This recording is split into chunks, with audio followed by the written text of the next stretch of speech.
오늘은 사랑하는 아들에게라는 제목으로 하나님의 말씀을 증거하겠습니다. 우리 함께 인사할까요? 사랑합니다. 사랑합니다. 사랑합니다. 감동할 준비 되셨죠? 우와, 이야, 우와, 이야. 서로에게 박수하겠습니다. 우리가 지난주에 어린이 주일을 맞아서 온 가족 예배로 함께 예배를 드렸는데요. 정말 정신이 하나도 없으셨죠? 예, 우리 앞에 있는 풍선 장식만이 지난주의 흔적을 보여주고 있는데, 또 한 주 반에 또 쫙 차분해져서 어버이 주일, 그 사랑 깨달았을 때, 정말 이 찬양은 언제 들어도 가슴이 미어지고 눈물이 글썽글썽해지는데, 이렇게 또 한 주 반의 분위기가 쫙 차분해집니다. 네, 이게 우리 가정의 달이라 그런 거죠. 원래 가정이라는 곳이 기쁘다가 화나다가 슬프다가 괴롭다가 왼수 같다가 그렇다가 또 너무너무 사랑스럽고 그렇죠. 저희 집에는 러시아 사람이 두 분 계십니다. 이런 놈의 스키와 저런 놈의 스키가 있는데, 예. 아마 부모님들 입장에서는 자녀들을 바라볼 때 저거 정말 한 주먹거리도 안 되는 거, 그렇지만 또 사랑해야 되고, 또 어찌 보면 나의 모습을 닮았고, 그렇죠, 또 사랑할 수밖에 없는 그런 우리 자녀들이 있습니다. 오늘 어버이 주일 사랑하는 아들에게라고 하는 말씀인데요, 한번 띄워주시죠. 자, 제목 한번 같이 읽어볼게요. 시작. 사랑하는 아들에게. 저는 이 말씀을 오늘 읽다가 사랑하는 아들, 사랑하는 딸, 이 아무것도 아닌 말이 참 와닿았어요. 하나님이 우리에게 주시는 남녀 간의 사랑도 물론 참 뜨겁고 서로 존경하고 예우하는 것도 물론 사람 간에 아주 바람직한 관계지만, 이 사랑하는 아들에게, 사랑하는 딸에게 아무 조건 없이, 아무 이유 없이 사랑하는 이라고 하는 말이 이렇게 자연스러울 수가 있을까? 오늘 이 어버이 주일을 맞아서 사랑하는 아들에게 누군가 편지를 쓰고 있는데, 한 아버지와 한 아들이 등장합니다. 누굴까요? 예, 바로 사도 바울이 지금 편지를 쓰고 있고요. 또 디모데라고 하는 이 한 청년이 그 편지를 받고 있습니다. 그런데 이 사도 바울과 디모데는 사실 혈연이 아니잖아요. 혈연이 아니에요. 그런데도 불구하고 오늘 말씀 디모데후서 1장 2절에 이렇게 말하죠. 같이 한번 읽어볼까요? 시작. 사랑하는 아들 디모데에게 편지하노니 하나님 아버지와 그리스도 예수 우리 주께로부터 은혜와 긍휼과 평강이 내게 있을지어다. 아멘. 자, 여기서 사랑하는 아들 디모데야 라고 말해요. 근데 이 말에 전혀 거리낌이 없어요. 받는 사람도 그렇지, 나 사랑하는 아들이야, 전혀 거리낌이 없어요. 그런데 여러분, 사랑하는 아들, 배 아파 낳은 아들이 아니에요. 우리 가문 사람도 아니에요. 이 청년의 아버지는 이름도 우리가 알지 못하는 헬라인이고 유대인도 아닌데, 이 청년을 전도 여행하다 만난 이 청년을 사랑하는 아들이다 라고 부르고 있는 디모데예요. 여러분, 이 말씀 디모데 후서는 사도 바울이 쓴 가장 마지막 서신입니다.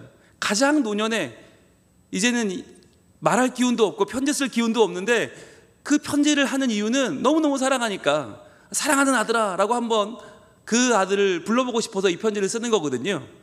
그런데 이 관계에 대해서 사실 디모데 전서만 해도 이렇게 사랑하는 아들이라고 쓰지 않았어요. 똑같은 표현이 디모데 전서 1장 2절에 뭐라고 나와 있냐면, 믿음 안에서 참 아들 된 디모데에게라고 썼어요.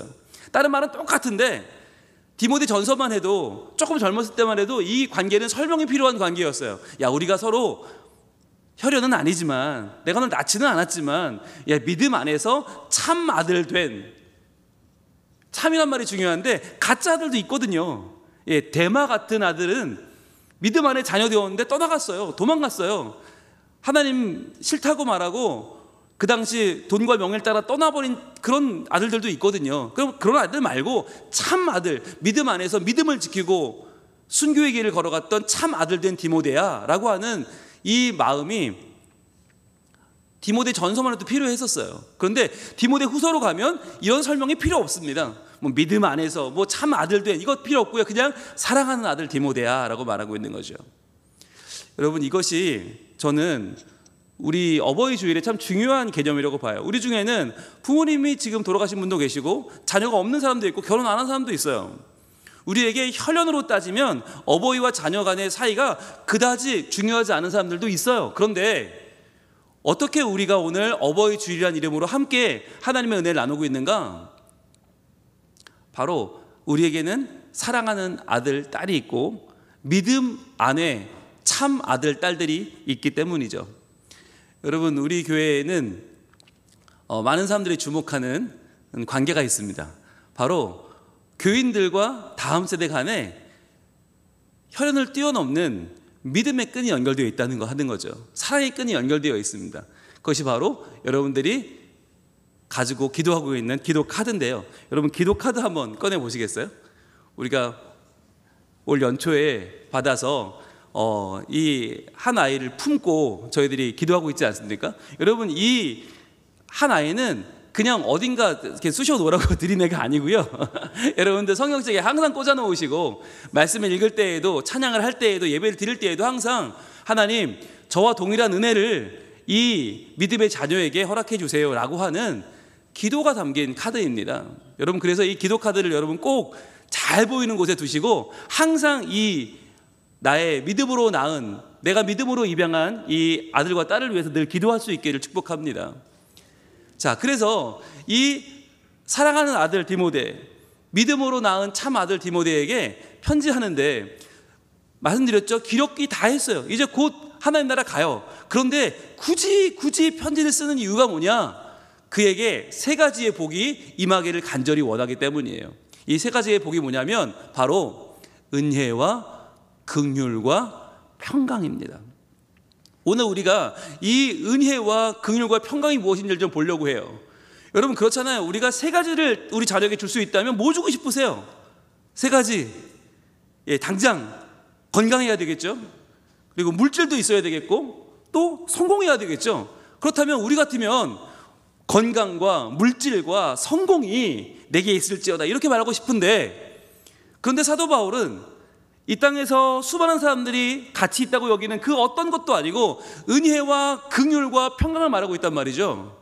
여기서만이 아니라 디모데 전서, 디모데 후서, 그리고 그는 편지를 쓸 기회가 있을 때마다 이 세 가지의 주제를 거의 빼놓지 않고 말하는데, 특히 디모데에게는 은혜와 긍휼과 평강, 이 세 가지를 강조합니다.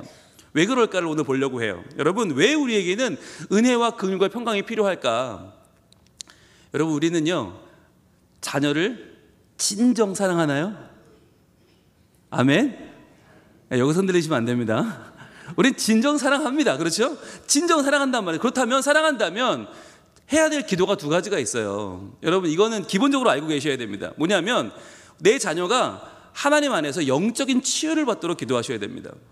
영적인 치유, 그리고 또 하나는 바로 내적인 치유입니다. 여러분, 이 두 가지가 우리 안에 반드시 필요한데 이게 뭔지를 여러분 좀 정리를 할 필요가 있습니다. 영적 치유 그러면 굉장히 막 신비하고 뭐 알 수 없을 것 같잖아요. 그렇지 않아요. 복잡하지 않아요. 영적 치유가 뭐냐?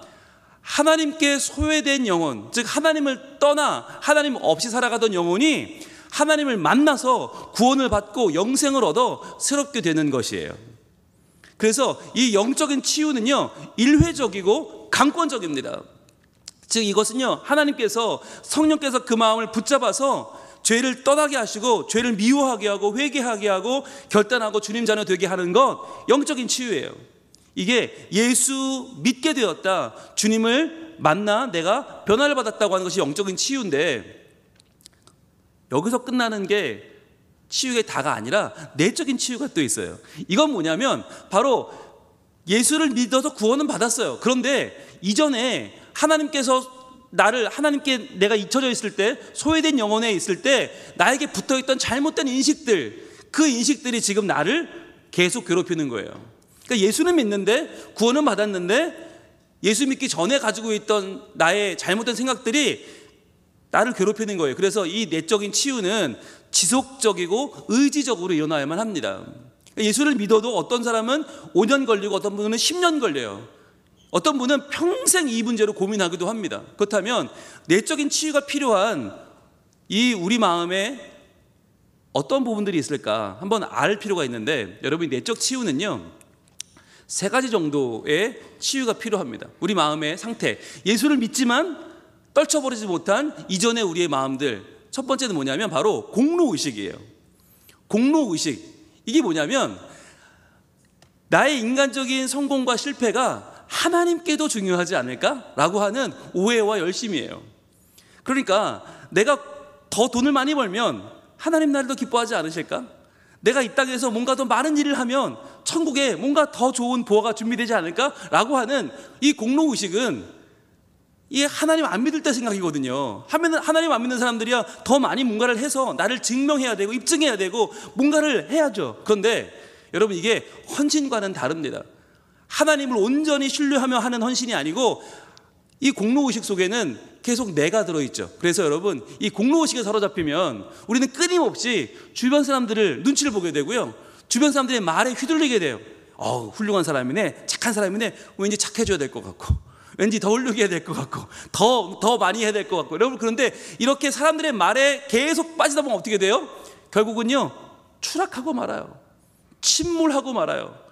내가 사람들의 그 말에 휘둘리다가 결국 사람 눈치 보다가 휘둘리는 게 뭐냐? 바로 공로의식의 끝입니다. 그래서 우리가 하나님을 믿으면 공로의식이 빨리 없어져야 돼요. 두 번째는 뭐냐면 바로 형벌의식입니다. 형벌의식이 뭐냐? 이것이 인간의 마음속에 들어있는 굉장히 뿌리 깊은 것인데, 나는 하나님 앞에 죄인이잖아요. 그러니까 내가 거룩하신 하나님 앞에 서면 나는 벌 받을 거야, 나는 재앙이 올 거야, 오늘도 나는 잘못됐어, 이거 내가 벌 받아 그렇구나 라고 하는, 하나님께 내가 벌을 받고 재앙이 올지 모른다는 불필요한 불안감, 이 불안감이 바로 형벌의식입니다. 조금만 잘못되면 나 죄 때문에 그렇구나, 내가 벌 받았구나, 조금만 문제 생기면 하나님 날 버리셨구나 라고 하는 이 의식이 형벌의식이에요. 여러분 이것은 징계와 형벌이 다르다는 것을 이해 못하는 겁니다. 징계는 뭐예요? 사랑하니까 고치려고 좀 잘해보라고 하시는 징계와 형벌을 구별 못하는 거, 이거 굉장히 큰 문제죠. 예수를 믿어도 하나님 아들이 되어도 여러분 우리 징계는 와요. 잘못되면 고쳐야 되니까. 그런데 그 징계를 받을 때 아이고 이거 형벌이구나, 나 망했구나, 나 죽었구나, 하나님 안 계시구나 라고 쉽게 말해버리는 형벌의식이 우리에게 있다는 거죠. 그리고 마지막 세 번째는 우상숭배입니다. 이 우상숭배는 우리가 하나님을 떠난 인간이 하나님 대신 의지했던 거 있잖아요. 우리가 하나님 모를 때 의지했던 거 유사치료제라고 하는데, 진정한 치료제이신 하나님이 아닌 유사치료제, 돈이라든지 권력이나 성공 또는 일에 중독되는 거, 내 자녀에 집중하는 거, 이념에 헌신하는 거, 이런 것들이 다 뭐냐면 우상숭배예요. 유사치료제예요. 그런데 이런 유사치료제, 하나님 믿지 않던 시절에 내가 의지하던 것들, 이것을 하나님을 믿게 되었는데도 놓지 못하는 경우도 너무 많다는 거죠.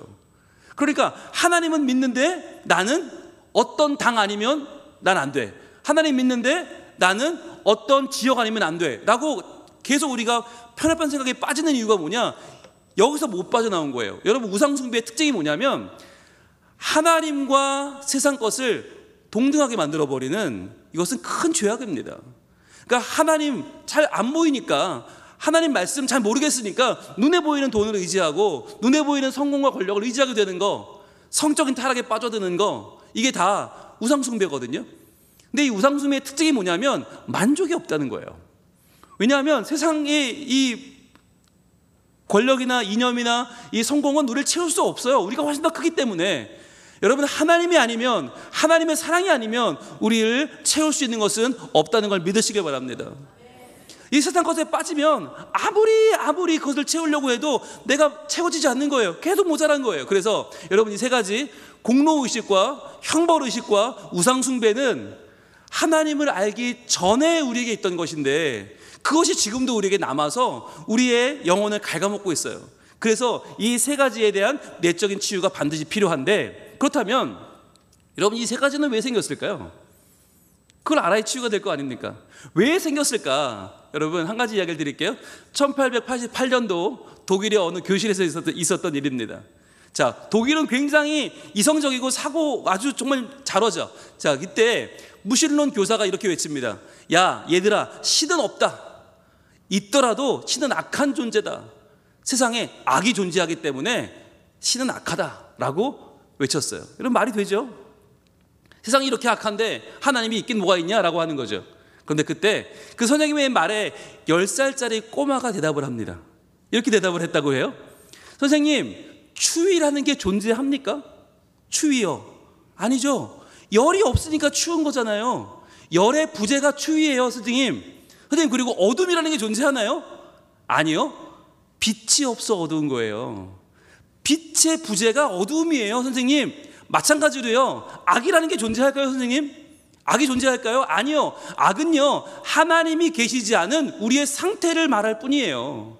하나님의 부재가 악이에요, 선생님. 그러니까요, 우리가 하나님을 믿지 않으면 세상은 악으로 가득 차게 될 거예요 라고 말했답니다. 10살짜리가. 예, 박수가 나왔습니다. 여러분, 10살짜리가 과연 누굴까요? 1888년 독일의 어느 교실에서 선생님의 무신론 선생님에게 아니요, 이 세상이 악한 이유는 하나님이 계시지 않기 때문이고 우리가 하나님 믿지 않으면 우리는 악에 빠질 뿐입니다. 이 아이가 바로 알버트 아인슈타인입니다. 아인슈타인은 물리학만 잘한 게 아니었나 봐요. 유대인 가정에 자라서 부모님께 받은 그 신앙의 유산이 그 안에 있었기 때문에 이 아인슈타인의 이 논리를 여러분 기억하십니까? 왜 문제가 생겨요? 문제가 아니에요. 하나님이 거기 계시지 않다. 하나님이 계시지 않을 때 우리는 문제 속에 빠질 수밖에 없다는 거죠. 자, 그렇다면 우리 한번 돌아가 봅시다. 그렇다면 이 공로의식은 왜 생겼나? 형벌의식은 왜 생겼나? 우상숭배는 왜 생겼나 하는 거예요. 자, 왜 공로의식이 생겨요? 왜 내가 뭘 더 해야 될 것 같아요? 내가 뭘 더 하지 않으면 하나님이 안 계실 것 같아요? 공로의식을 없애는 유일한 방법은 은혜를 깨닫는 것입니다. 하나님의 은혜가 무엇입니까? 하나님의 은혜는요, 하나님 너를 구원하신다는 거예요. 네가 더 열심히 살든 못 살든 관계없이, 네가 무엇을 해냈든 관계없이 하나님은 너를 반드시 구원하신다. 그러니까 하나님 안에 좀 기뻐하고 하나님 안에 자유를 누려라고 하는 것이 은혜의 주요. 두 번째로 형벌의식. 뭔가 내가 하나님께 벌받을 것 같고 내 죄 때문에 망할 것 같고, 여러분, 이 형벌의식은 어떻게 이겨요? 바로 긍휼이, 하나님의 사랑이 우리에게 쏟아질 때, 그 사랑이 우리를 깊이 잠기게 할 때 비로소 형벌의식이 사라집니다. 이 긍휼은 바로 하나님은 너를 사랑하신다. 하나님 너를 망하게 하려는 분이 아니야. 하나님 너를 괴롭히려는 분이 아니야. 하나님 너를 진짜 사랑하셔. 여러분, 이 긍휼을 깨달을 때 우리의 자녀들이요, 부모님을 보는 눈이 달라질 것입니다. 애들이 뭐라는지 아세요? 부모님은요, 잔소리 하려고 계신 것 같아요. 부모님은요, 내가 잘 되는 꼴을 못 봐요. 내가 좀 더 자려고 그러면 부모님은 그걸 못 견뎌요. 내가 맛있는 치킨을 밤 12시에 먹고 싶은데 엄마는 못 먹게 해요. 예, 엄마는 못돼 처먹었어요 라고 말하거든요. 그런데 그게 아니라 엄마가 널 얼마나 사랑하는데, 아빠가 널 얼마나 사랑하는데, 여러분, 이 긍휼이라고 하는 것이 엄마 아빠의 사랑은 잘 안 먹히거든요. 하나님의 사랑, 하나님의 긍휼이 우리 아이들 마음속에 담겨질 때 비로소 부모님의 사랑에도 눈을 뜨게 될 줄 믿습니다. 마지막으로 우상숭배. 하나님을 믿기 전에 의지하던 각종각적이 필요한 이유는 무엇입니까? 평강이 없기 때문이에요. 평강. 하나님이 주시는, 하나님이 너와 함께 하신다. 하나님 언제나 너와 함께 하신다. 네가 힘들 때에도, 네가 어려울 때에도, 네가 어떤 사정에 있어도 하나님 너와 함께 하신다. 그러니까 더 이상 세상 것들에 얽매이지 않아도 돼 라고 하는 이 평강이 중요한 것이죠. 그래서 여러분, 은혜와 긍휼과 평강이 왜 중요하다고요? 바로 우리 속에 예수는 믿지만, 하나님 자녀 되었지만 여전히 남아있는 그 이전의 찌꺼기들이 깨끗이 씻겨 나가는 하나님의 치료제가 이 세 가지이기 때문입니다. 다시 한번 외쳐봅니다. 은혜와 긍휼과 평강이 내게 있을지어다. 우리 옆에 있는 분에게 우리 축복합시다. 이 세 가지 제목으로 축복하겠습니다. 시작. 은혜와 긍휼과 평강이 내게 있을지어다. 다시 한번 옆에 있는 분 바라보면서 은혜와 긍휼과 평강이 내게 있을지어다. 네, 박수하겠습니다. 여러분, 하나님을 믿는다는 것은 뭐냐면 우리의 용어를 정리할 줄 아는 것입니다. 은혜와 긍휼과 평강 다 좋은 말이죠. 그냥 좋은 말 아니에요. 넘어가면 아무런 은혜가 없어요. 그런데 하나하나 살펴보면요, 그 안에 담겨있는 하나님의 너무나 큰 계획이 들어있단 말이에요. 그래서 이제 우리도 이 어버이 주일에 내 자녀들을 바라보면서 자녀들이 달아주는 꽃 하나에 만족할 것이 아니라, 아유 이번엔 용돈이 안 올랐네 이걸로 아쉬워할 게 아니라, 이제 우리도 사랑하는 자녀에게 하나님이 너를 구원하신다, 네가 어떤 일을 하든지 네가 어떻게 살아가든 하나님은 너를 무조건 지지하시고 너를 무조건 구원하시고 너의 믿음을 보신다는 것을 알려줘야 합니다. 그리고요, 하나님의 너를 사랑하시는 그 긍휼이요, 이 긍휼이란 단어는요, 어머니의 뱃속 아이를 품는 그 자리에서 나왔습니다. 어머니의 뱃속에 있는 그 창자와 모든 내장의 그 떨림으로 아이를 사랑하는 거예요. 그러니까 이 사랑은 굉장히 몸으로 하는 거예요. 하나님은 우리를 뜨겁게 몸으로 사랑하신다. 그리고 세 번째, 하나님이 함께 하시는 평강이요, 네가 어디를 가든지 하나님 너와 함께 하시고 네가 다른 무엇에도 의지할 필요 없이 하나님 너를 온전히 사랑하신다. 이 평강을 전하고 나누고 심어주는 것이 너무너무 중요한 거예요. 그래서 이 어버이 주일에 아이들이 주는 효도도 물론 좋지만 아이들이 우리에게 주는 그 어떠한 사랑, 그 어떤 선물 다 좋죠. 좋다고 그랬어요. 네, 빼지 마세요. 네, 다 좋아요. 다 좋은데, 그러나 더 중요한 것은 무엇입니까? 우리가 오직 하나님께서 일하실 것을 기대하면서 내 자녀 속에 있는 잘못된 공로의식, 형벌의식, 우상숭배, 이것들이 하나님의 은혜와 긍휼과 평강으로 온전히 씻겨내게 내려가도록, 그리하여 우리 아이들이 온전히 삶 가운데서 하나님의 은혜를 경험하고 그분의 긍휼하심을 얻고 평강 가운데 살아가는 자녀들이 될 수 있도록 아이들을 축복하는 것이 얼마나 중요한지 모릅니다. 여러분, 이것이 하나님이 우리를 부모로 불러주신 이유입니다. 우리의 몸으로 낳은 아이, 우리의 믿음으로 낳은 아이들, 여러분 이 시간에 떠올려 보세요.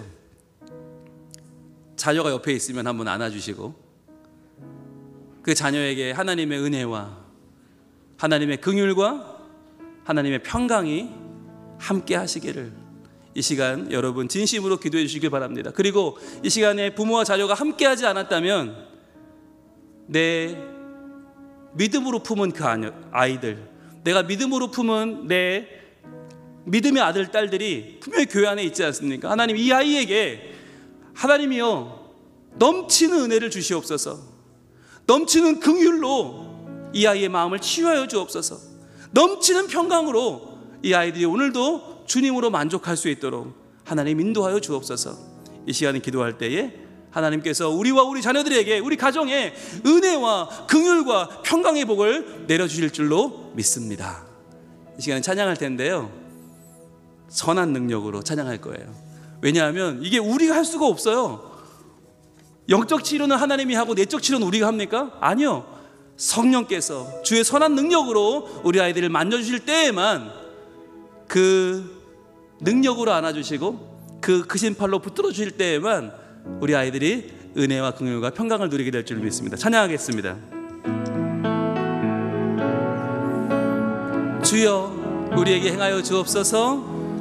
주 선한 능력으로 안으시네, 그 크신 팔로 날 붙드시네. 절망 속에도 흔들리지 않고 사랑하는 주 얼굴 구하리. 선한 능력으로 일어서겠습니다. 선한 능력으로 일어서리. 주만 의지하리. 믿음으로 우리는 고대합니다. 우리 고대하네. 주 오실 그날 영광의 새날을 다시 한번 선한 능력으로 일어서리. 선한 능력으로 일어서리. 선한 능력으로 일어서리. 우리와 우리 자녀들이 주만 의지하리. 믿음으로 우리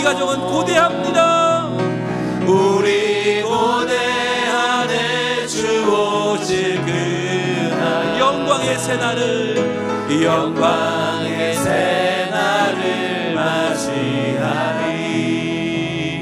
이 시간 자녀와 함께 오신 분들은 자녀를 끌어안고, 자녀가 내 옆에 없는 분들은 내게 주신 이 믿음의 아이를 품에 안고 시간 기도하겠습니다. 하나님, 은혜와 긍휼과 평강을 우리 아이에게 온전히 허락하여 주시옵소서. 아멘. 그리하여서 예수 믿고 영적 치유를 받은 우리 아이들이 온전히 내적 치유까지 받아서 그 어떤 상처도 없이 하나님 안에 기쁨과 자유를 누리며 마음껏 신앙생활하며 천국의 삶을 살게 하여 주시옵소서. 아멘. 주여 한번 외치고 기도합니다. 주여. 아버지 하나님, 할렐루야. 하나님, 우리를 어버이로 세워주심을 감사합니다. 주여, 우리의 사랑하는 아들에게, 사랑하는 딸에게, 사랑하는 손주에게, 내가 믿음으로 품은 사랑하는 아이들에게 주여 무엇을 물려주겠습니까? 주님, 무엇을 기도해 주겠습니까? 아버지 하나님, 그들 마음 가운데 하나님을 믿지만 아직도 남아있는 형벌의식, 우상숭배, 모든 것을 씻기게 하며 온전히 하나님의 능력, 하나님의 선하신 성격, 은혜와 긍휼과 평강을 위하여 기도하옵소서. 아버지 하나님, 우리 아이들 하나님을 바로 알게 하여 주옵소서. 하나님을 바로 믿게 하여 주옵소서. 하나님을 온전히 섬기게 하여 주시옵소서. 그리하여서 하나님의 은혜, 하나님의 긍휼, 하나님의 평강, 우리 아이들을 지장하는 거룩한 일이 우리 가정 가운데 일어나게 하여 주시고 우리 교회 가운데 일어나게 하여 주시옵소서. 온전히 하나님만 높임 받으시고 함께하여 주시옵소서. 선한 능력으로 일어서리, 선한 능력으로 일어서리. 주만 의지하리. 믿음으로 우리는 고대합니다. 우리 고대함에 주 오실 그날, 영광의 새날을, 영광의 새날을 맞이하리. 하나님, 저희들을 어버이로 부르신 이유가 우리의 자녀들을 다시 한번 믿음으로 살려내시려는 하나님의 온전한 계획임을 믿습니다. 저희들을 기성세대로 삼아주시고 우리 교회의 다음 세대를 키워내도록 우리에게 사명을 주신 이유가 바로 이 아이들이 내면의 상처를 이기고 온전히 서서 하나님의 사람으로 든든케 됨을 믿습니다. 주여, 예수 그리스도를 믿고 있지만 그 마음 가운데 아직도 남아있는 공로의식과 형벌의식과 우상숭배를 온전히 치유할 수 있는 하나님의 은혜를 허락하여 주시옵소서. 하나님의 긍휼을 마음껏 부어 주시옵소서. 하나님의 평강으로 이들을 지켜보호하여 주시옵소서. 그리하여서 이들이 매일매일 천국의 삶을 살며 하나님 안에 진정 기뻐하고 진정 감사하는 복 있는 하나님의 자녀로 살게 하여 주시옵소서. 그리하여 이들을 함께하며 지켜보며 기뻐하는 우리도 같이 하나님의 기쁨에 동참하게 하여 주시옵소서. 그리하여 천국이 되는 가정, 천국을 누리는 교회 되게 하시고, 그리하여 우리의 모든 세대가 함께 하나님으로 만족하며 하나님으로 기뻐하며 하나님으로 온전히 영광 돌리는 행복한 믿음 공동체 성민 가족들 되게 하여 주시옵소서. 예수님 이름으로 기도합니다. 아멘.